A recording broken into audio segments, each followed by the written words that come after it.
नमस्कार दोस्तों, चलिए जान लेते हैं उत्तर प्रदेश के सभी 75 जिलों की आज की ताज़ा बड़ी और महत्वपूर्ण खबरों को। लेकिन उससे पहले वीडियो को लाइक कमेंट जरूर करें और साथ ही ये भी बताएं कि आप इस वीडियो को किस जिले, शहर या गांव से देख रहे हैं।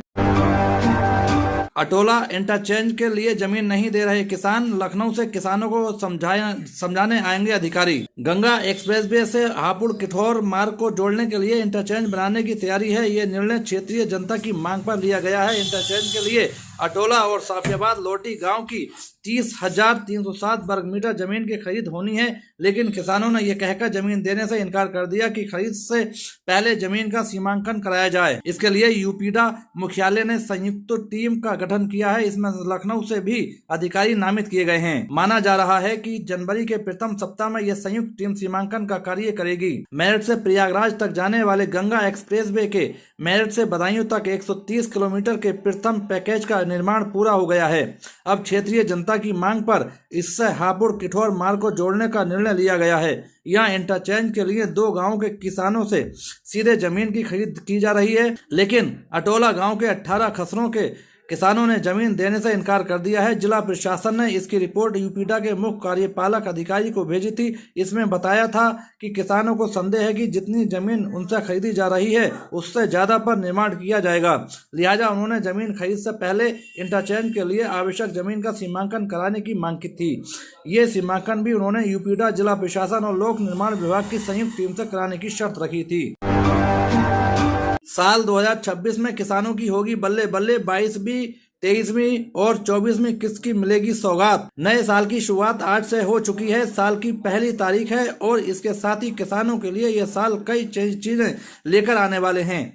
जैसे अगर आप प्रधानमंत्री किसान सम्मान निधि योजना से जुड़े हैं तो यह साल आपके लिए बेहद खास होने वाला है। केंद्र सरकार की इस योजना के तहत किसानों को आर्थिक लाभ मिलेगा। सरकार इस साल कुल 3 किस्त जारी करेगी, जिसमें 22वीं 23वीं और 24वीं किस्त शामिल है। अगर आप भी इस योजना से जुड़े हैं या इस साल जुड़ते हैं तो आपको इन किस्त का लाभ मिल सकता है, बशर्ते आप इस योजना के लिए पात्र हों। ऐसे में समझा जा सकता है कि इस साल किसानों के लिए कितना खास होने जा रहा है। तो चलिए जानते हैं इन तीनों 22वीं 23वीं और 24वीं किस्त के बारे में। योजना की 22वीं किस्त जारी होने के बाद बारी 23वीं किस्त की जाएगी। पीएम किसान योजना की हर किस्त लगभग 4 महीने के अंतराल पर जारी होती है। इस हिसाब से फरवरी में 22वीं किस्त जारी होने के बाद 23वीं किस्त के 4 महीने का समय जुलाई में होगा। इसलिए माना जा रहा है कि जुलाई 2026 में 23वीं किस्त जारी हो सकती है। हालांकि आधिकारिक जानकारी आने में अभी समय है। नए साल के पहले दिन यूपी में 21 आईएएस का ट्रांसफर, बड़ी संख्या में महिला अफसर शामिल। अभय सिंह राठौर लखनऊ। उत्तर प्रदेश की योगी सरकार में तबादलों का सिलसिला जारी है। नए साल के पहले दिन गुरुवार को बड़े स्तर पर आईएएस अधिकारियों को तबादला कर दिया गया है। शासन ने 21 आईएएस अधिकारियों को नई जिम्मेदारी सौंपी है। आईएएस अखंड प्रताप सिंह को सचिव निर्वाचन आयोग उत्तर प्रदेश एवं अपर मुख्य निर्वाचन अधिकारी उत्तर प्रदेश बनाया गया है। इन 21 आईएएस अफसरों में कुल 8 महिला आईएएस अफसर हैं। नेहा शर्मा को महानिरीक्षक निबंधन उत्तर प्रदेश की जिम्मेदारी सौंपी गई है। मोनिका रानी को महानिदेशक स्कूल शिक्षा उत्तर प्रदेश के पद पर नियुक्त किया गया है। आईएएस योगेश कुमार को आयुक्त एवं निबंधक सहकारिता उत्तर प्रदेश। पढ़ना प्रमुख सचिव राजस्व विभाग डॉक्टर सारिका मोहन को सचिव चिकित्सा शिक्षा विभाग एवं महानिदेशक शिक्षा की जिम्मेदारी सौंपी गई है। SBS रंगा राव को प्रमुख सचिव उत्तर प्रदेश पुनर्गठन समन्वय राष्ट्रीय एकीकरण एवं सम्मान प्रशासन विभाग बनाया गया है। नवीन कुमार GS को सदस्य न्यायिक राजस्व परिषद एवं निदेशक भूमि अध्यात्म राजस्व परिषद के पद पर नियुक्त किया गया है। भवानी सिंह खंगारोत को सचिव वित्त विभाग, अरुण प्रकाश को विशेष सचिव राजस्व विभाग बनाया गया है। यूपी सिपाही भर्ती, राज्य मंत्री सहित विधायकों ने सीएम को पत्र लिखकर की मांग, आयु सीमा में 3 साल की छूट दें। उत्तर प्रदेश पुलिस में 32,679 पदों पर होने वाली भर्ती के लिए जारी किए गए विज्ञापन के बाद समान वर्ग के अभ्यर्थी सरकार से आयु सीमा में 3 वर्ष की छूट देने की मांग कर रहे हैं। इन अभ्यर्थियों के समर्थन में अब यूपी सरकार के राज्य मंत्री व एनडीए विधायकों ने भी आवाज उठाई है और मुख्यमंत्री योगी आदित्यनाथ को पत्र लिखकर समान वर्ग के अभ्यर्थियों को आयु सीमा में 3 साल की छूट देने की मांग की है। इस संबंध में राज्य मंत्री डॉक्टर अरुण कुमार, निषाद पार्टी के विधायक अनिल कुमार त्रिपाठी और भाजपा के हैदरगढ़ से विधायक दिनेश रावत ने मुख्यमंत्री योगी आदित्यनाथ को पत्र लिखा है। अनिल त्रिपाठी ने सीएम योगी को लिखे गए अपने पत्र में कहा है कि इस प्रकरण में 18 नवंबर 2025 को गोरखपुर के जनता दरबार में आपने वादा किया था कि अभ्यर्थियों को 3 साल की छूट दी जाएगी, पर भर्ती की विज्ञप्ति जारी होने के बाद छूट प्रदान नहीं की गई है। वहीं प्रदेश सरकार में राज्य मंत्री डॉक्टर अरुण कुमार व भाजपा विधायक दिनेश रावत ने भी पत्र लिखकर अभ्यर्थियों को उम्र सीमा में छूट देने की मांग की है। इसके पहले सपा के राष्ट्रीय अध्यक्ष अखिलेश यादव ने एक्स पर बयान जारी कर अभ्यर्थियों का समर्थन किया था। उन्होंने अपने बयान में कहा था कि भाजपा सरकार की खामियों के कारण अनियमित हुई पुलिस भर्ती और उसकी वजह से ओवर एज हो गए अभ्यर्थियों को उम्र की छूट देकर उत्तर प्रदेश सरकार नव वर्ष का तोहफा दे। मथुरा में नए साल पर बूंदाबांदी, ठंड बढ़ी। यूपी में शिमला मनाली से ज्यादा सर्दी, पहली बार पारा 3 डिग्री सेल्सियस। कल कैसा रहेगा मौसम, जानिए। यूपी में नए साल की शुरुआत भयंकर ठंड के साथ हुई। मथुरा में गुरुवार को मौसम बदल गया है। सुबह से बदली छाई थी, दोपहर बाद बूंदाबांदी हुई है। अधिकतम तापमान 15 डिग्री रिकॉर्ड हुआ है। पहाड़ों पर बर्फबारी से पहली बार सीजन में रात के वक्त न्यूनतम तापमान 3 डिग्री सेल्सियस तक पहुंच गया। मौसम विभाग के मुताबिक प्रदेश का तापमान शिमला और मनाली जैसे हिल स्टेशनों से भी कम रिकॉर्ड किया गया।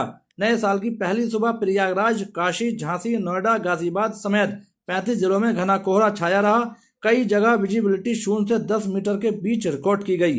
कोहरे के चलते लखनऊ, गोरखपुर समेत तमाम शहरों में 100 से ज्यादा ट्रेनें लेट हैं, 10 से ज्यादा फ्लाइट कैंसिल हैं, जबकि कई देरी से उड़ान भर रही हैं। शुक्रवार को 32 जिलों में घना कोहरे का अलर्ट है। इनमें कुशीनगर, महाराजगंज, सिद्धार्थनगर, बलरामपुर, श्रावस्ती, बहराइच, लखीमपुर खीरी, पीलीभीत, बरेली, रामपुर, मुरादाबाद, संभल, बिजनौर, सहारनपुर, मुजफ्फरनगर, मेरठ, बागपत, गाजियाबाद, गौतम बुद्ध नगर, बुलंदशहर, अलीगढ़, मथुरा, हाथरस, फिरोजाबाद, आगरा, इटावा, जालौन, झांसी, महोबा, हमीरपुर, बांदा, चित्रकूट शामिल हैं। इस बीच मौसम विभाग ने पश्चिमी यूपी के मेरठ, गाजियाबाद और नोएडा समेत 14 जिलों में आज बारिश की संभावना जताई है। पूरे प्रदेश में अगले 7 दिनों तक घने कोहरे की चेतावनी जारी की है। इस दौरान सुबह और रात के समय विजिबिलिटी बेहद कम रह सकती है। लोगों को सतर्क रहने और जरूरी न होने पर यात्रा से बचने की सलाह दी गई है। यूपी पुलिस ने तोड़ा 8 साल का रिकॉर्ड। पिछले साल मार गिराए 48 कुख्यात अपराधी। साल 2025 में उत्तर प्रदेश पुलिस ने एनकाउंटर में 48 कुख्यात अपराधियों को मारकर पिछले 8 वर्षों का रिकॉर्ड तोड़ दिया। पुलिस हेडक्वार्टर में डीजीपी राजीव किशन ने बताया कि 20 मार्च 2017 से 29 दिसंबर 2025 तक कुल 266 आरोपी एनकाउंटर में मारे गए। इस साल पुलिस ने 2739 ऑपरेशन किए, जिसमें 3153 आरोपी घायल हुए और 1 पुलिसकर्मी शहीद हुआ। डीजीपी ने बताया कि पिछले वर्षों के आंकड़े बताते हैं कि साल 2018 में 41, 2019 में 34, 2020 में और 2021 में 26 आरोपी मारे गए थे। इस साल हुई कार्रवाई मुख्यमंत्री योगी आदित्यनाथ के निर्देशों के तहत क्राइम के खिलाफ जीरो टॉलरेंस पॉलिसी का हिस्सा थी। इसके अलावा गैर कानूनी धर्म परिवर्तन के खिलाफ 475 मामले दर्ज किए गए और 855 आरोपियों को गिरफ्तार किया गया। इनमें 379 मामलों में चार्जशीट दाखिल की गई। गाय की तस्करी और गौ हत्या के खिलाफ पूरे राज्य में 1197 मामले दर्ज किए गए, जिसमें 3128 आरोपियों को गिरफ्तार किया गया। 958 मामलों में चार्जशीट फाइल की गई। इसी दौरान गुंडा एक्ट और गैंगस्टर एक्ट के तहत 1886 आरोपियों के खिलाफ कार्रवाई हुई और 7.38 करोड़ रुपए की संपत्ति जब्त की गई।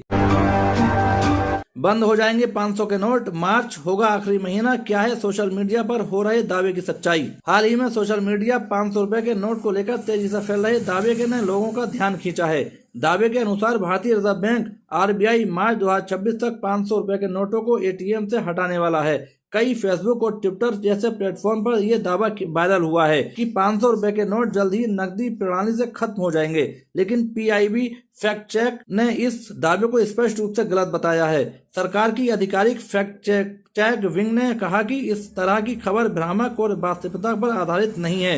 इसका मतलब है कि आरबीआई ने अभी तक 500 रुपए के नोटों का मार्च 2026 तक बंद करने या उनसे जुड़ी कोई घोषणा नहीं की है। सोशल मीडिया यूजर्स ने यह दावा किया कि आरबीआई मार्च 2026 के बाद 500 रुपए के नोटों को एटीएम से पूरी तरह हटा देगा और ये नोट बैंकिंग प्रणाली में भी वैध नहीं रहेंगे। ये दावा देखते ही देखते शेयर होने लगा, जिससे कई लोगों में चिंता और भ्रम फैल गया। मायावती ने अगर मिला लिया इस पार्टी के साथ हाथ तो लग जाएगा अखिलेश को झटका। बसपा को मिला एक सीक्रेट ऑफर। नए साल 2026 के शुरुआत में ही उत्तर प्रदेश की राजनीति में बड़े उलटफेर और नई बिसात बिछने के संकेत मिल गए हैं। यूपी तक के खास शो आज का यूपी में हब सूबे की 3 बड़ी खबरों का विश्लेषण करेंगे। पहली, मकर संक्रांति के बाद योगी सरकार के मंत्रिमंडल में बड़े फेरबदल की सुगबुगाहट और बीजेपी का नया ओबीसी प्लस हिंदुत्व फार्मूला। दूसरी, सपा चीफ अखिलेश यादव का पीडीए दांव और उसमें सरवणों को जोड़ने की नई पीडीए प्लस रणनीति। तीसरी, बसपा चीफ मायावती और कांग्रेस के बीच गठबंधन की अंदरूनी खिचड़ी जो यूपी के सियासी समीकरणों को पूरी तरह बदल सकती है। 2026 को बीएसपी के लिए वजूद बचाने का साल माना जा रहा है। बसपा सुप्रीमो मायावती इस साल कुछ बड़े और कड़े फैसले ले सकती हैं। सूत्रों के अनुसार कांग्रेस के प्रदेश प्रभारी अविनाश पांडे ने मायावती को गठबंधन का ऑफर भेजा है। कांग्रेस के भीतर एक खेमा मानता है कि सपा के बजाय बसपा के साथ जाने से दलित मुस्लिम समीकरण ज्यादा मजबूत होगा। संगठन को धार देने के लिए मायावती अपने उत्तराधिकारी आकाश आनंद को यूपी की सड़कों पर उतार सकती हैं। इस साल होने वाले 10 राज्यसभा सीटों के चुनाव और पंचायत चुनाव ये तय करेंगे कि 2027 के फाइनल में कौन किसके साथ खड़ा होगा।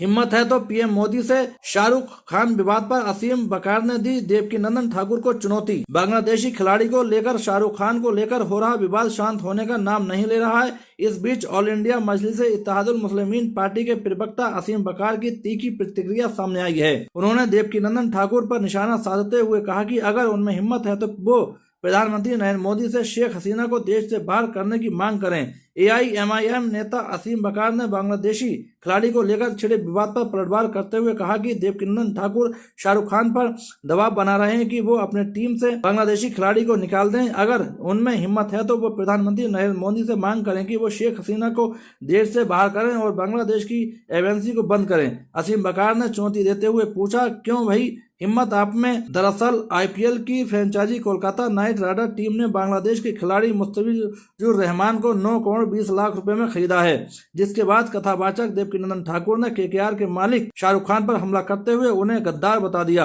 उन्होंने कहा कि बांग्लादेश में अल्पसंख्यक हिंदुओं पर अत्याचार का हवाला देते उन्हें देशद्रोही कहा। देवकीनंदन ठाकुर ने शाहरुख खान को चेतावनी दी कि अगर वो केकेआर टीम से बांग्लादेशी क्रिकेटर को बाहर नहीं करेंगे तो देश भर में उनकी टीम का बहिष्कार किया जाएगा। वो केकेआर का मैच नहीं होने देंगे। मजलिस के जिलाध्यक्ष फैज जफर रहमानी ने कार्यकर्ताओं में भरा जोश।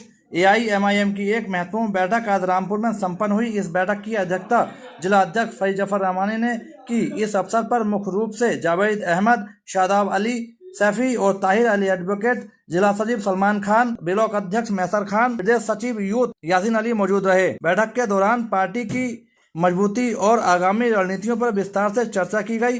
जिला अध्यक्ष फरीद जफर रहमानी ने कार्यकर्ताओं को संबोधित करते हुए कहा कि पार्टी का मुख्य उद्देश्य हर वर्ग के हक की आवाज उठाना है और न्याय दिलाना है। बैठक के मुख्य बिंदु सदस्यता अभियान। बैठक में मौजूद नेताओं ने नए सदस्यों का पार्टी में स्वागत किया और उन्हें जिम्मेदारी सौंपी। चलिए दोस्तों, आज के लिए इतना ही। उत्तर प्रदेश की सभी खबरों को जानने के लिए बने रहिए हमारे चैनल द यूपी न्यूज 92 में।